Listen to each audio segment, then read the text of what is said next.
talk, first of all, about something that seems to be popping up a lot today. The U.S. as a safe haven, the U.S. as an investment. Things don't look so great as far as fiscal discipline here, but is it still a better choice than the rest of the globe?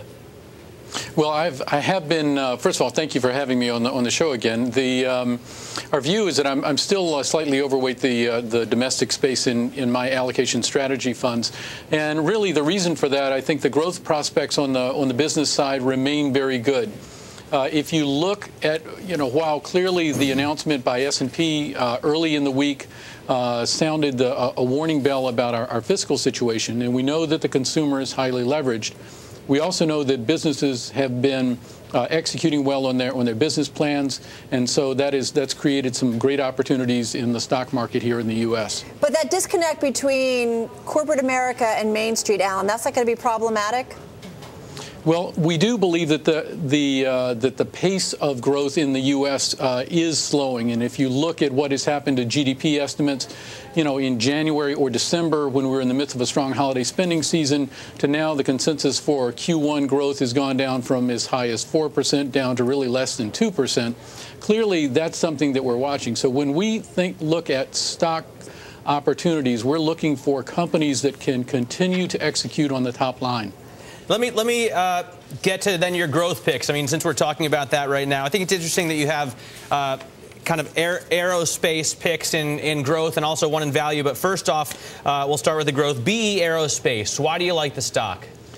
Well, the RidgeWorth growth process is a team-oriented process that looks for companies that we think have the ability to generate above expected earnings and revenue growth and maintain profit margins. And so in this space, there are some areas. There's a smaller company, BE Aerospace, that does aircraft interiors.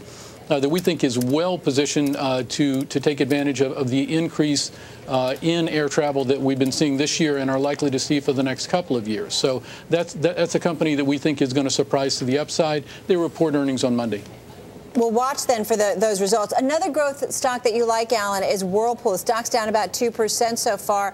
What is this? Is this a play on emerging markets or what? Well, the Whirlpool name is actually from our value side. The value team takes what I would call a 2+2 approach to picking stocks. So they start with reasonably valued stocks that pay a dividend, and then they look for a growth catalyst, whether it be domestic or international, and then, of course, the ability to maintain profit margins. And so you get a company like Whirlpool, obviously.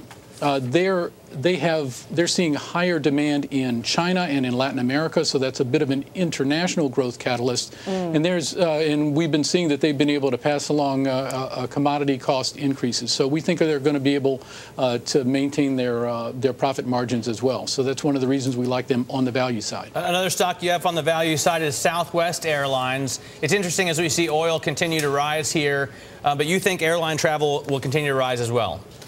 Well, we do, and we think that Southwest is clearly the leader. As I said before, in that 2+2 type scenario, the growth catalyst for us is on the domestic side. We know that as you know, they're merging with AirTran. That's going to open up 39 new markets, including Atlanta, and so we think that they're going to have good growth prospects there. We've also seen some good evidence that they've been able to pass along higher fuel prices. So we think that that's going to help them maintain profit margins while they're increasing overall volume. Yeah, they actually raised the ticket prices, I think, 6 times in the quarter to make up for those higher fuel prices, so they definitely have some leverage. Just 20 seconds left, Alan. Comerica is another one you like, plays into the bank lending space. I mean, it's down about 13% this year. Just quickly, why do you like it? Well, clearly, I'm not a big fan of financials in general, but I think that when we're in a more stock-specific type area, you're going to find companies that are still likely to thrive. And Comerica is one that is doing well with commercial and industrial lending, and they don't have as much of the baggage of the other types of loans. And so we think that they're positioned to grow as CapEx continues to expand this year.